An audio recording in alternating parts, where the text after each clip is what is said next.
Wimbledon was the glamour club, the club to be at, it's the club to race at and the club to support. When they drop the clutch and by the time they're sort of hitting the first bend they're at 60 with 3 other guys next to you without brakes. As a youngster, it was all just the excitement of seeing these guys going really, really fast around the Speedway track and obviously wanting our team to win.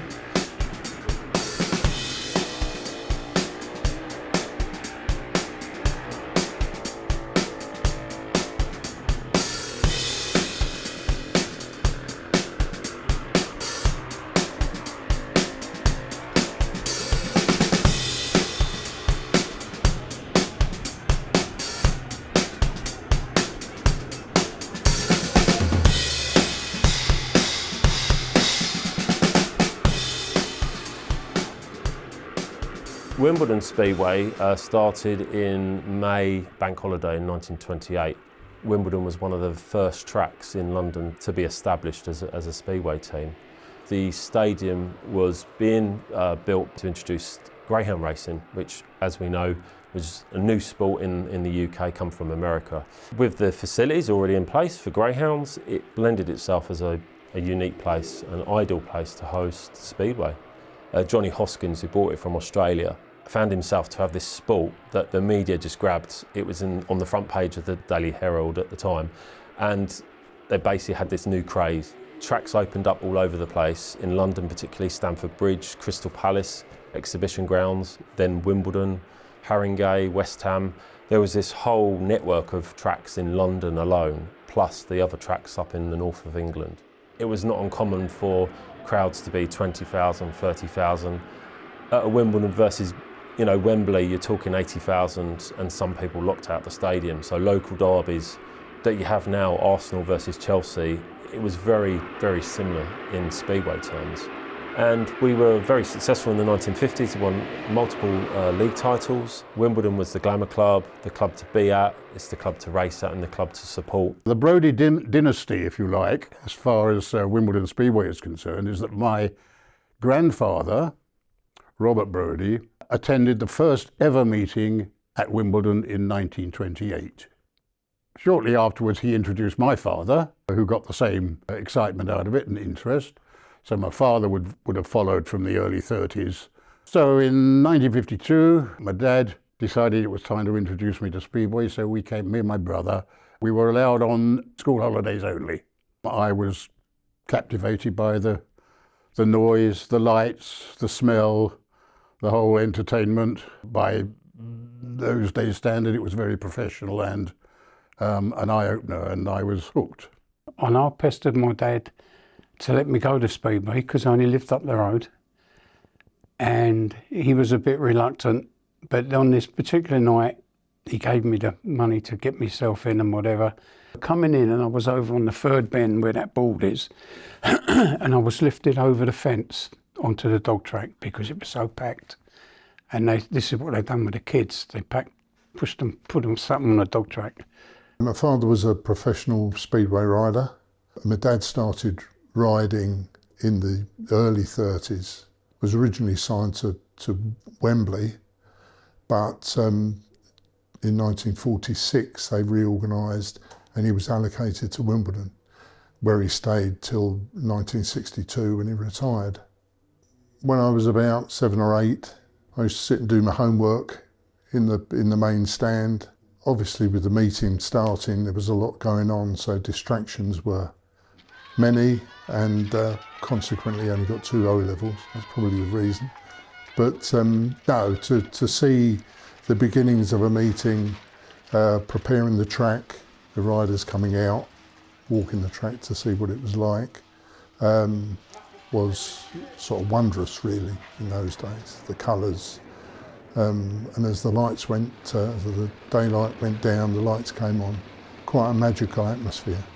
But Dad used to go with his mum and dad to Wimbledon, and it was a bit of a family event. And he sort of said to my mum, after he met her for a few years, I think it was, how about coming to Wimbledon Speedway, thinking that maybe she wouldn't like it. As soon as she went there, she was hooked. My dad also was a track raker at Wembley. He raked the Wembley track, then moved to Wandsworth, and he raked the Wimbledon track, you know, and he knew all the riders.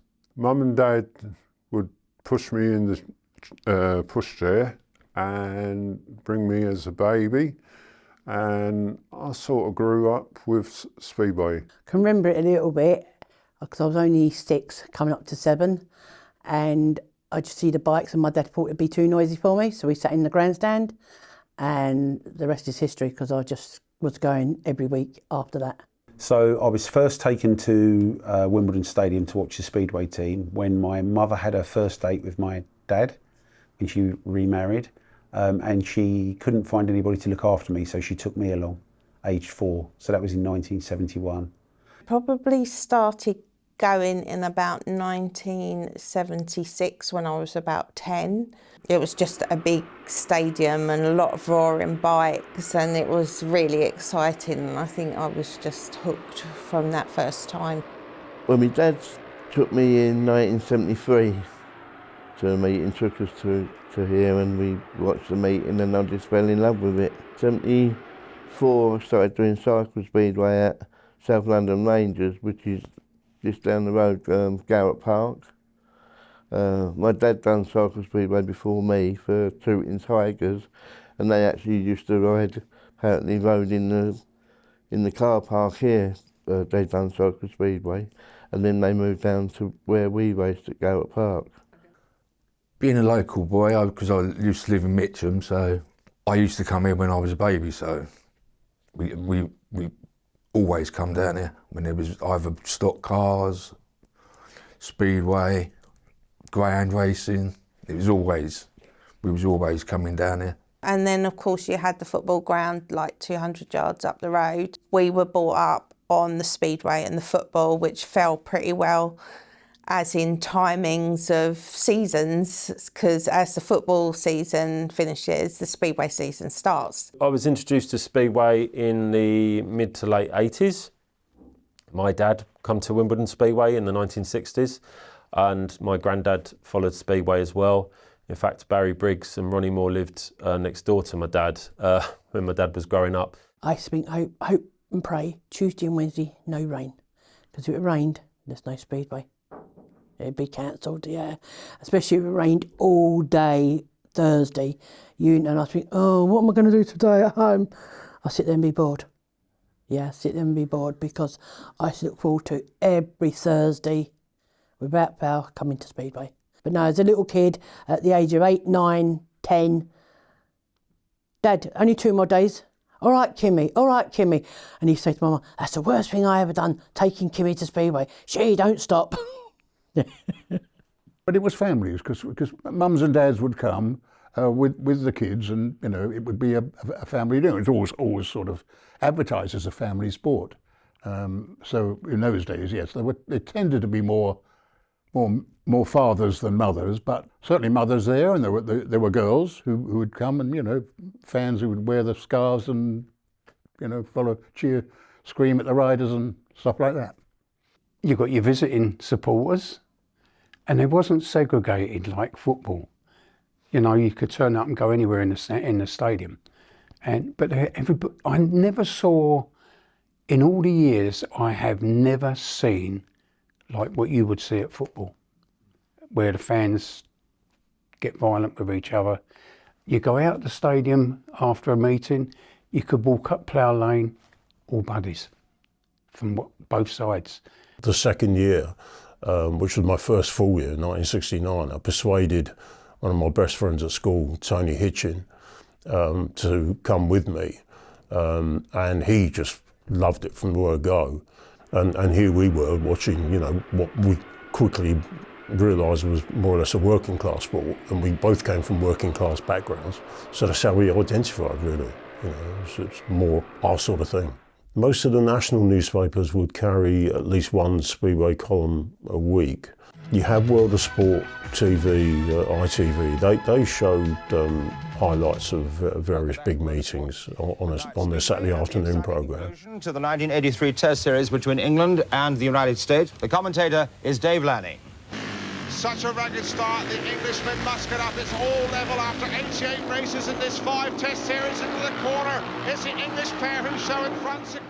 While you're there for the evening, you're potentially only watching 15 minutes of sport. So, you know, for most people, it's filled with like conversations and catching up with friends and all of that. I never really had friends at school, but I knew I had friends at Speedway when I really started to come to Speedway, you know. Because you got to meet people, especially on the first bend with the first bend loonies, you got to know the guys. So it was a night you look forward to.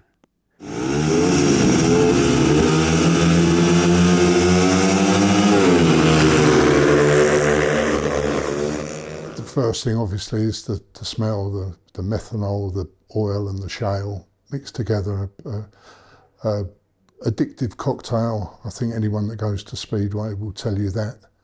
And that and the roar of the bikes, you know, when they're revving them up in the pits before, and the kind of excitement builds, and then they come out, and the stadium marshal tries to get them all to line up in good order. Around the pits would be packed, so you're probably talking about, you know, 5,000 to 10,000 people at the least, and especially when the bigger teams came to town, the Bellevues. And the later days, Southamptons, people like that, always attracted big crowds. Well, it was a good meeting. Everyone was just shouting and screaming. And my dad used to say, no, you can't do it. I used to lean over the box, we were sitting there, and I used to bang the box. My dad used to say to me, the riders can't hear you, they can't hear you shouting. But I do remember that the best bit about coming to Plough Lane for the Speedway was it was almost like a scene out of Oliver Twist. The kids would all kind of like meet up, and I remember being told the creed was always be back by the final race. So we would just kind of run wild and disappear. It was the 70s after all, right? So it was very noisy then, and they didn't have the dirt defenders on the back, so you would often get whipped with some shale as well. But it was all, as a youngster, it was all just the excitement of seeing these guys going really fast around the Speedway track, and obviously our team, wanting our team to win. The old war cry. 2468, ooh, we appreciate DONS dance.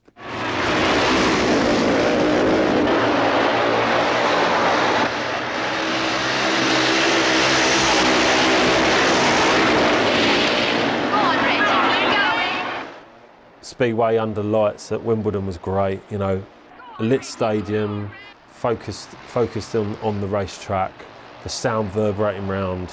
It just gave all the attributes for a great entertainment and a great night out, yeah. I think it was just because the stadium was so enclosed and all the grandstands were wooden, and the noise in there was just something that other tracks never had.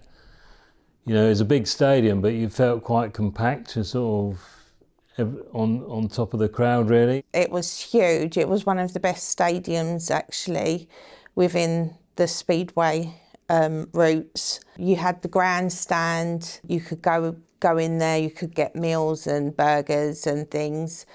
We had the back stand, which was had an enclosure as well with it.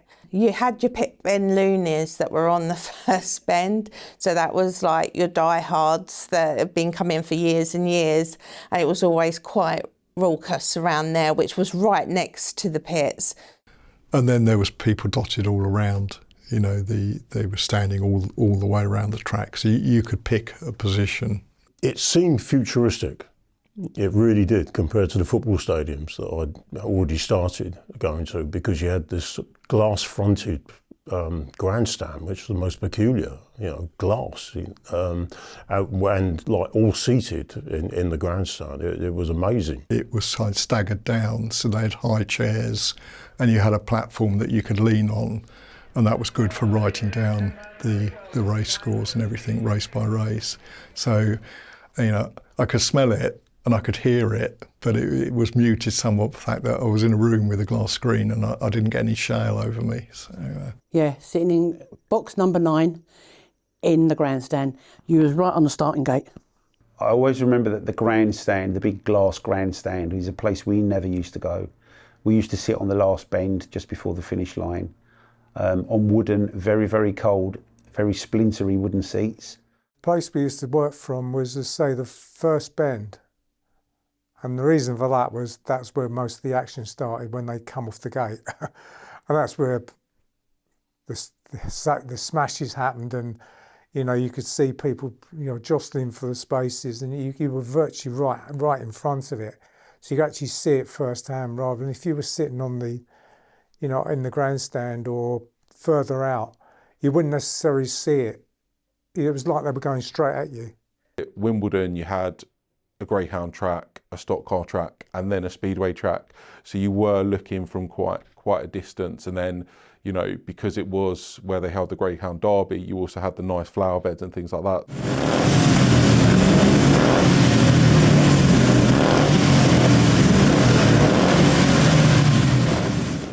So each week, Tony and I at school, you know, would be going, oh, Ivan Major's here next Thursday, you know, Bellevue, or, you know, Jim Airy of Sheffield, you know, and it was names you only really read about until you saw them at Wimbledon. But also, because of the nature of the sport in those days, you only really saw them once a year at that stadium, because there were enough clubs, you know, that you only rode against them once, at home and away. It was almost like a Lowry painting, you know, seeing all those, you know, little stick figures all kind of like being drawn towards the lights and the sound of the Speedway track. And even if you didn't come to Speedway, by the way, and you lived within a couple of miles, you knew Speedway was on, because you could hear it ringing out around from miles around. So I was very aware that it kind of belonged to us, and it was a local sport. It didn't really feel like people were travelling from miles and miles away to come here. It felt like everybody who lived around the place had all come out to watch the Speedway team. A typical race night would be early on queuing up outside, because you'd always have to queue up to go through the big old turnstiles that were really heavy. Programmes were always available, normally on the gate on the way in, so we'd pick up our programme, because that's part of your Speedway experience, is to fill in your programme so you know who's going to be like top scorers for the night and how the teams are going throughout the evening, who's winning and everything. There's a scoring system at each race, and there's space in the programme there. So you literally fill the scores in yourself, and then you total it up at the end of the evening. That's your match result, and then that becomes your memory of, you know, Ronnie Moore won 5 heats at that time of that evening, because that's what you filled in your own way. We would always have a clipboard, which was the other part that loads of people did. You know, you'd sit there with your pen and clipboard and keep score of what was going on. And I would remember asking my dad, you know, are we going to win? Who needs to win the next race? He would do the sums for me, and we would, you know, work out who to keep an eye on in the next heat, as it were. When we got a 5-1, of course, that was the ultimate first and second. So you got 5 points and the away team got 1. The night that you get the most 5-1s, that's the best night. Other merchandise, they did used to have bits and pieces. They had photos at that time that you could buy of the individual riders. There used to be somebody set up with that, and rosettes.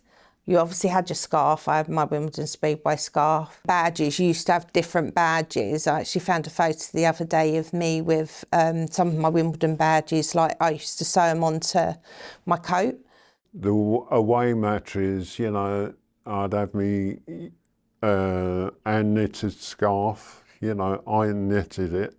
Those rosettes were riders. You know, you would go and pick, can I get a Tommy Jansen rosette, please? And it would just be like a little black and white photo of them in the middle, and, you know, a bit of red and yellow around the outside. So there was definitely that kind of like, I have a favourite rider. So I got myself a Ronnie Moore rosette, and sort of went round with that proudly. My friend Tony got himself a Wimbledon scarf in the red and yellow colours. And we both had Wimbledon sort of shoulder bags with Wimbledon Speedway, you know, written on the side. So yes, and also the magazine, Speedway Star. I used to get the Speedway Star every week, and then, as I say, you could buy your photos. They used to do all the Wimbledon riders and the group photos, and then they used to get a few teams from the other riders from the other team. Going down to the burger bar, which used to be by the pits. So you'd stand there and you could hear the bikes revving up in the pits, and like if they opened a door, all the smoke would be like coming out. So it was like, that was a bit of an excitement. You might hang around there a bit just to see if you could see a rider or two. At Wimbledon, the pits were underneath the grandstand, and that had its own problems because there wasn't a lot of space. So you had your bike and you're warming up, and the other rider was about here beside you. And with it being under the grandstand, it was all enclosed. And the echo of at that time, the bikes didn't have silencers. So the echo under the grandstand was enormous. You had to have earmuffs and everything. And many of the Wimbledon riders, they've all gone deaf since then. Because you had two teams of bikes all warming up at the same time. And also the fumes as well. So everybody was wearing masks. And the health and safety would have a fit to see what we're doing. That moment when Blaze Away rattles out over the tannoy is the hairs on the back of your neck stand on end. And that's where the fans start to really move forward and the excitement starts. And what would happen then is that out of the pits would come the track staff, all in proper uniform, dark trousers, red sweaters with the star on it, and a beret. Then the riders would come out, and they would all stand along the start line as well, and they'd be introduced one by one by the announcer. Walking through that tunnel and marching up to your bikes, it was the best feeling ever. And there's people just cheering you. Coming out of the pits, up the tunnel bit and out onto the track, that was, for me, a great moment, because it's, you know, to be coming out and riding for Wimbledon. So, and I actually won the first time I went out, so that was good. And then the riders would get on their bikes and ride slowly round, no helmets on, just very gently round to wave to the crowd. And then the riders would go back to the pits, get fully equipped, jump on the bikes, and round they came for the start of the first race. And then it was one after the other. There would normally be 13 heats of league racing, followed by an interval, followed by what we used to call the second halves, which would be an individual competition, various sorts, and a couple of novice races, stuff like that.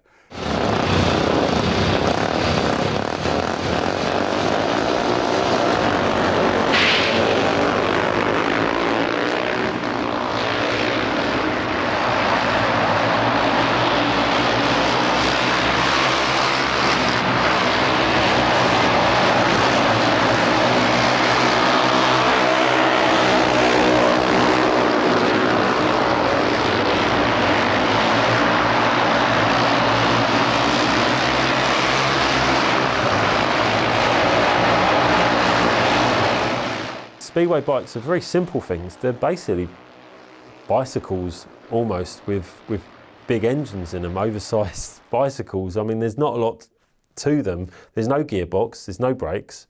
It's a single cylinder, methanol run engine dropped into a frame with a dry clutch.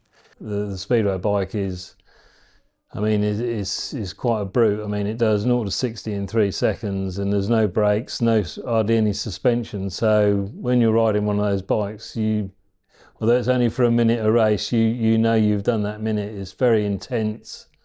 You know, you're going up to the tapes, you know, all four of you, you're doing a clutch start, practice start, you know, just checking everything's working. Start marshals, you know, bring the riders up to the line. You've got, you know, the tractor's finished grading the track. If it's under lights, you know, the lights are on, the fans are, you know, whistling and honking the horns and stuff and shouting, and the announcer is announcing the riders. You know, occasionally you might be able to hear your name, but probably not, because you're revving the engines up. And then, you know, the start marshal brings you up to the tapes. Then the referee's in charge. So the referee presses the green button and he presses the button to release the tapes. And once the tapes start, you know, it's go. It's non-stop. The fact that you can see, you know, the riders' eyes when they're at the starts, watching the magnets go up on the tapes, is something special. You know, when they drop the clutch, and by the time they're sort of hitting the first bend, they're at 60 with three other guys next to you without brakes, looking for, you know, a tiny bit of shale just to get that drive to take you into the back straight is a unique thing. You're concentrating on the tape or on the magnet at the side of the tape, and trying to get to that first corner first, because it's so important.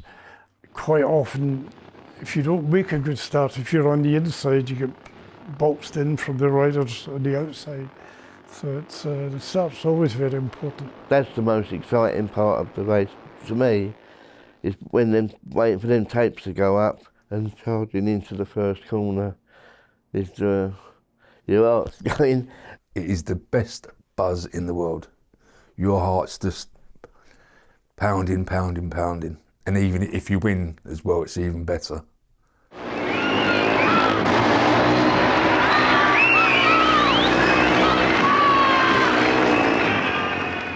Ronnie Green was the promoter, pre-war and post-war, and he held that position for a number of years.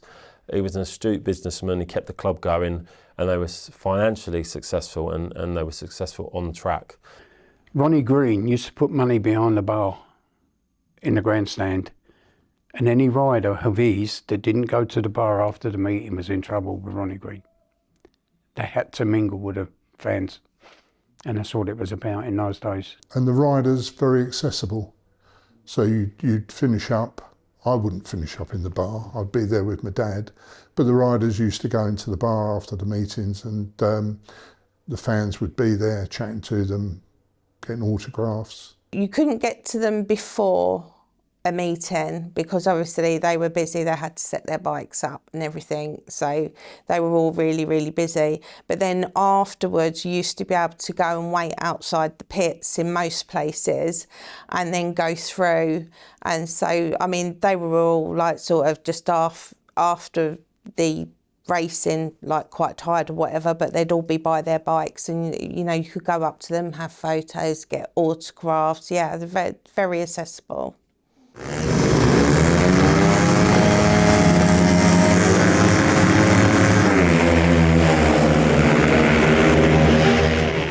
There were league tracks let me go through them. Monday Wimbledon, Tuesday West Ham, Wednesday New Cross, Thursday Wembley, Friday Haringey. I did achieve once all 5 in a week by public transport when I was, well, a young teenager, I suppose. In those early days you had West Ham and Hackney.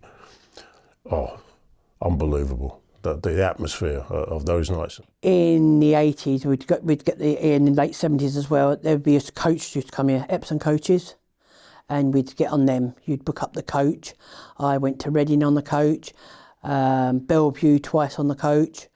In 1970, the team was Bellevue from Manchester, and the rider was their number one, Ivan Major. Ivan, at that point, had just become the first ever rider to win 3 world titles on the trot, 68, 69 and 70. So he comes down with his Bellevue team for the first leg of a knockout cup final at Plough Lane. Wimbledon had been up at Bellevue only about 3 weeks before in a league match and got completely pummeled. Something like 53-25, something like that. So you honestly thought, we've got no chance. You know, this is going to be embarrassing. And somehow Wimbledon contrived to win something like 46-31. There was a missing point, remember that. And it was just amazing, because you never expected that. And it was a fantastic crowd. Ivan fell off in his last ride when Ronnie Moore, my hero, stormed up the inside of him going into the pit corner. So, of course, everybody's out of their seats, you know, jumping up and down. The big meeting of the year here from the early 60s was the Internationale on a bank holiday, May bank holiday evening on a Monday. It was better than any world final you would see anywhere because they were picked riders.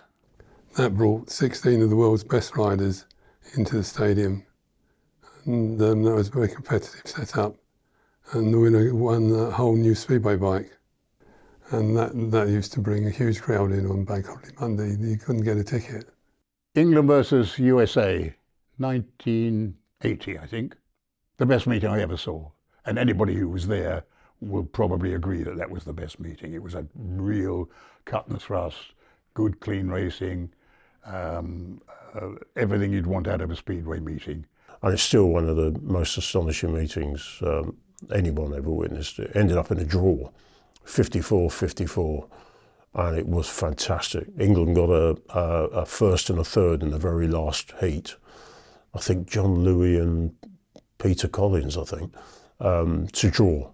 And the place just went absolutely mad. Iconic riders, I suppose, was certainly when I first started going was Ronnie Moore, who was, you know, world champion, and then we had Barry Briggs, who was a world champion, Tommy Janssen, the flying Swede, who unfortunately died in a Speedway crash, but he would have been a world champion. And there were other favourites, like Bert Harkins was the number 2 to Barry Briggs, so he was known as the Flying Scotsman. When Ronnie Moore was riding, and sometimes he'd be a long way behind at the beginning of the race, and he'd overtake them all. And you know, the stadium would go absolutely wild, people standing out of the seats and, you know, shouting and carrying on. You know, Mirac, they called Ronnie. Ronnie in particular, you know, he always seemed to have a quarter of his throttle to spare. When, you know, I remember the times he passed riders on the back straight with apparent ease, and he always seemed to have that little bit extra. Barry Briggs was the other one, who was my second favourite, if you like. I remember him starting in the very early 50s. He was very rough and ready, shall we say. Briggo became, again, you know, a multi-world champion, and is one man that, you know, even now is recognised, you know, all over the place. So he was my other hero. Yeah, my old mate, Ivan Major. I met him. My mum and dad basically took him in not long after him and his wife arrived from New Zealand. From that day on, Ivan and I became inseparable. I used to bunk off of school. If he had a meeting in the week, I used to bunk off of school. And if I wasn't home by 4:30, my old man knew that I'd gone racing with Ivan. Even today, you know, 81 years old, yeah, he was still my hero. Everybody loved Tommy Janssen when he came in. He was the Speedway pin-up guy, and he was a really exciting racer. So he raced at the tail end of Barry Briggs' career. You supported Wimbledon Speedway, but it was always about individual riders. And from that very, very early age, I was a massive Tommy Janssen fan. When you've got a star in your universe like Tommy Janssen, I had eyes for nobody else. You know, he was everything you wanted to be. When I grow up, I'm going to be Tommy Janssen. I try and describe him to people and say, like, it's a bit like he was a bit David Beckham. You know, he was that young kind of like dashing rider that everybody kind of dreamt of being or you know, or adored. And of course he had that really, really sad, untimely death, which just sort of like completely cast him into that sort of like tragic sort of hero figure. Friday morning I got up and we used to have a paper delivered then, and I looked at the back page and I just started crying. My dad told me, I said, Tommy Janssen's dead. He said, what? And he said, no, you got it read. I opened up, yeah, he died. He got killed on, he was qualifying for the rounds for the world final that year. 76, I think he'd have been world champion, he was only 23.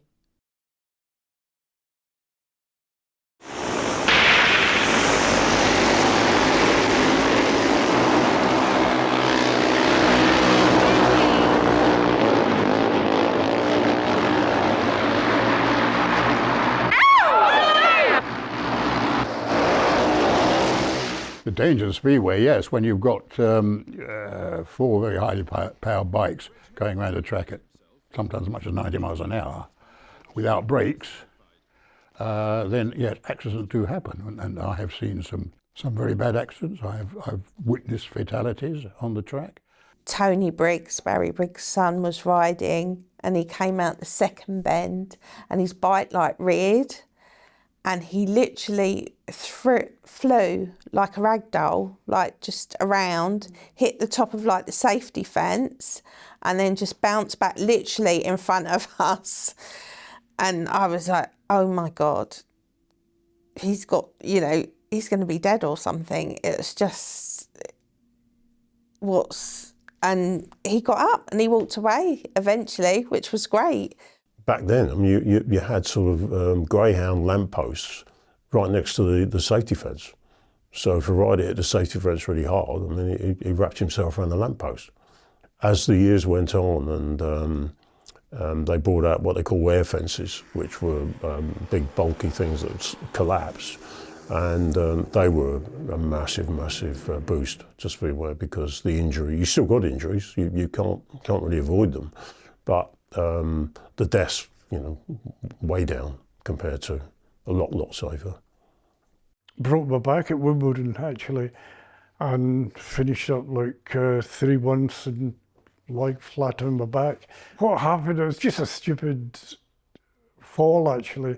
It was near the end of the season, and the track, it was a bit wet and greasy, and it's just one of the last races in the second half. And I was leading, I just slid off, and as I was trying to get up, so one of the other riders ran into my back. I've got a very sad story, because one of my teammates in '87, who was my Ian Hunter, we was down practicing in Kent, and he got killed in the race with me. But I wasn't involved in the crash, but I was in the race. And that, yeah, we was practicing with down there with some others, and he come off and got killed. So it was a hard time, because we'd both come up practicing together and learning together, so it was quite hard losing your teammate. Yeah.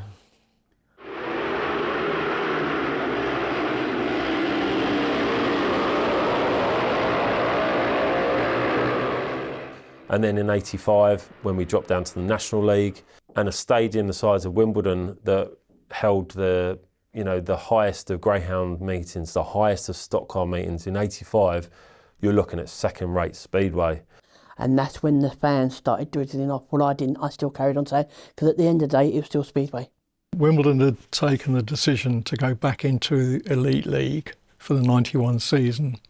So the return in '91, the anticipation of we're back in the top league, we're going to see the international riders, we're going to see the world champion, you've got Americans, Danish, South African, German riders, you've got all an international plethora of riders. To then be told halfway through the season that we're closing and that's it, it's finished. Biggest problem with Wimbledon always was that the only money they had coming in was gate money. So all of the hospitality, all of the bars, etc., went to the Greyhound Racing Association, so that they were kind of rocking a hard place. So May '91, that season had only just started. They became Eastbourne Dons down on the coast, and then the Dons bit of Eastbourne was dropped off at the end of that season.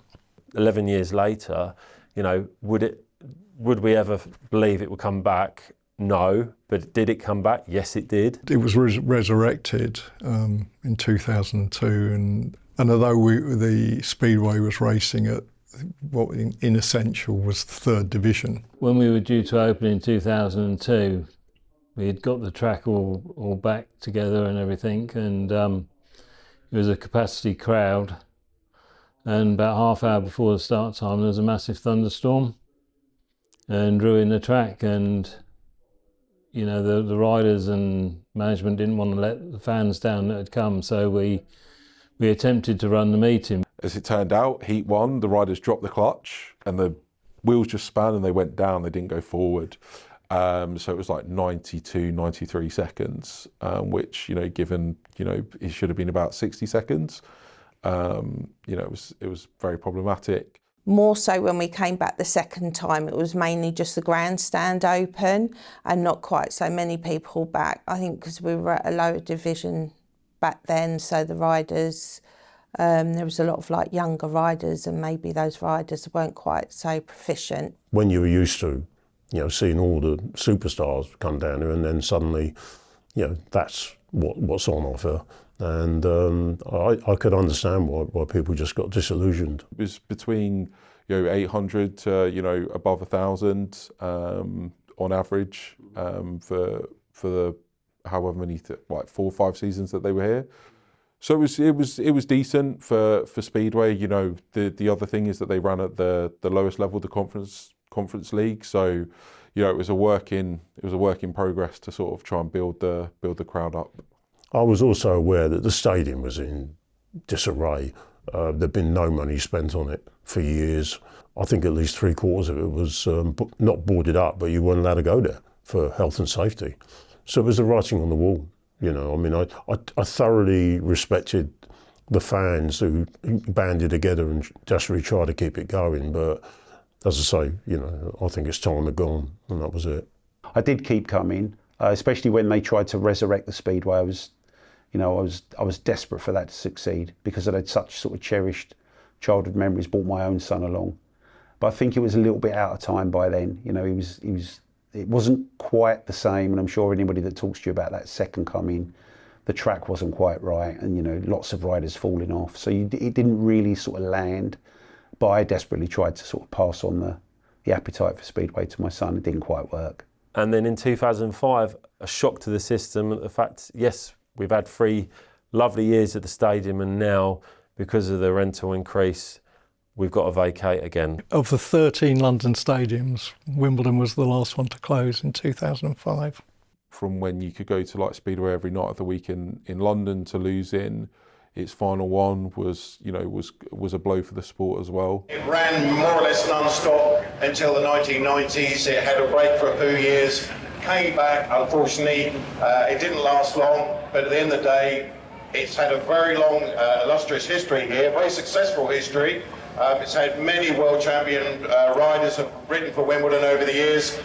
2017, when the stadium had, it was announced that the stadium had gone completely, sort of thing.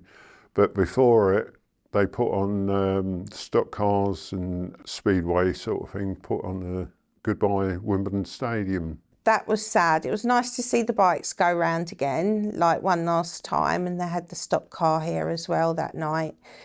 But it was just, I think, it was sad because knowing and remembering like the glory days of Wimbledon Stadium, everybody wanted to come to Wimbledon. We'd get loads of away supporters because it was just the best stadium in the Speedway at that point. I was sad when it closed in 91, and I was far sadder in 2005, and then obviously when the announcement that the stadium was going to finally close was more sad, because you knew that was the final, the roller coaster had finished and you were told to get off and it was being dismantled. Basically, there was no way of coming back. While the stadium was still there was always the chance that Speedway could be reintroduced. If it's a commercial deal, you could bring Speedway back. But the moment the stadium got bulldozed was the moment that Wimbledon Speedway finished for good. In 2020, Wimbledon's football club returned to Plough Lane on the former site of the Greyhound and Speedway Stadium. My own personal version of it is that it's nice to come here and see a community surrounding itself around a sporting team in this part of the world, and it wasn't lost to housing or a retail park. It's still a place where people can come and be together and all sort of find an excuse to get together and bring the family down. So that's nice. And in its own way, I like to think that us playing football here is still a little bit of a tribute to all those people who went and watched Speedway here as well. When we moved into this stadium, and there was kind of, Speedway was long gone and people didn't really understand how big it used to be. For my part, as part of the football club, I was, desperate with the statue out the front to kind of pay tribute to how huge the sport was and how important it was to the people of Wimbledon. I personally have just come back from the UK World Grand Prix up in Manchester, and that was 2 nights of sold-out action, and the racing was amazing. And we're Wimbledon, so who's to say it couldn't come back for a third time?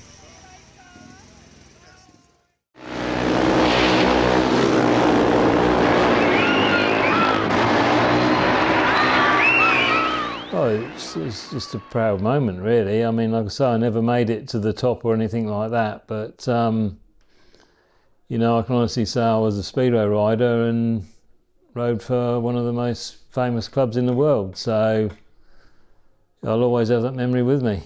Being a local lad and riding for, I mean, it's a man's dream come true, isn't it? If you're living 10 minutes up the road and you're playing or riding for your own team, it's amazing. And still now I can walk anywhere and they go, oh, it's Gary.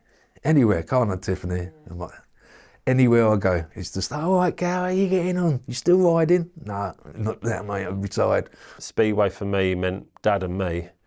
We went hand in hand. I couldn't really do Speedway without my dad. He did the bikes and he was with me for the mechanic, and you need someone you can trust and someone you can rely on, and my dad's that person. It was a huge part of my life. I'd been watching it for 20 odd years probably, and you know, you get close to, and even like the stadium becomes part of you because it becomes part of your makeup, you know.